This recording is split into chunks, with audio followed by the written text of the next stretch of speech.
راح اسوي الكبسة الدياي الحمراء، وراح اضيف عليها شغلات بسيطة.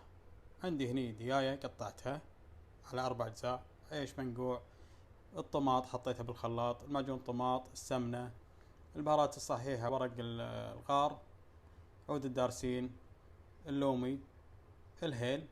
راح ادخل وياها قشور البرتقال والليمون. عندي هني البهارات الناعمة، كركم، بهارات الكبسة، كزبرة ناعمة، بابريكا، ملح، بصل، ثوم، كزبرة، فلفل أخضر. هذه مكونات الكبسة الدياي الحمراء. خلينا نشوف شلون طريقتها. أول شيء أنزل السمنة،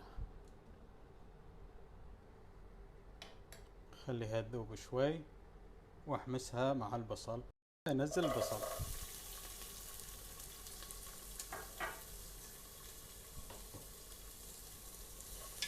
احمسها.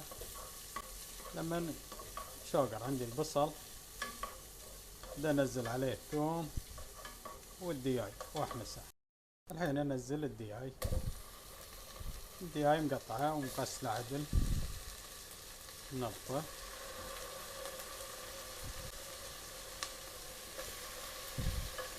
احمسه شوي مع البصل.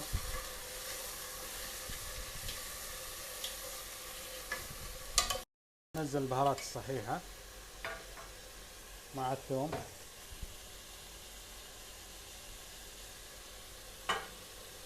واحمسهم.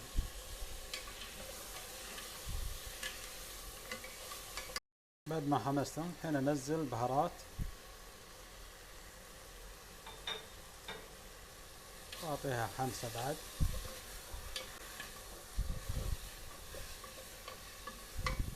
خليها تاخذ من التتبيلة عادل الدياي.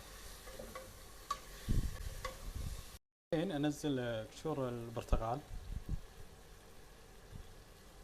قبل لا انزل الطماط والمعجون. ابي البرتقال يدخل كذي مع التتبيلة الدياي، وهذا يعطيه طعم. بعد ما حمست قشور البرتقال طلعت الريحة، الحين شو اسوي؟ انزل الطماط. اليوم الكبسة اليوم فاخر اليوم مع نكهة البرتقال عجيبة اليوم. البرتقال مع الدياي يعطي طعم ويعطي نكهة حلوة. قلت خلنا اجربها وبدخل فيها نكهة البرتقال. الحين انزل معجون الطماط،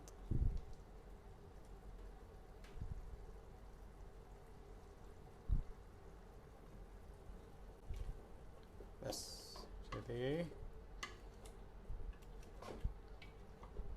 الحين نزلت الكزبرة بس اخر شيء، وعيرت الماي بس. سكر عليها الحين واخليها تطبخ على جدر الضغط، ما راح تطول. بعد ما صفرت الصفارة الحين احسب له، ما ياخذ له اقل من ربع ساعة الدياي يكون جاهز جدر الضغط. البصل هذا حق الكبدة، سوي حشو فوق الكبسة، حط الحشو الكبدة. الحين كذي صار جاهز عندي، بس انطر يطلع البخار واكب العيش. الحين نزلت العيش وعيرت الماي على نار عالية، من ينشف من فوق سكر عليه وخليه ربع ساعة يطبخ. وهذه كبسة الدجاج الحمراء مع الحشو والكبدة والقلوب فوقها.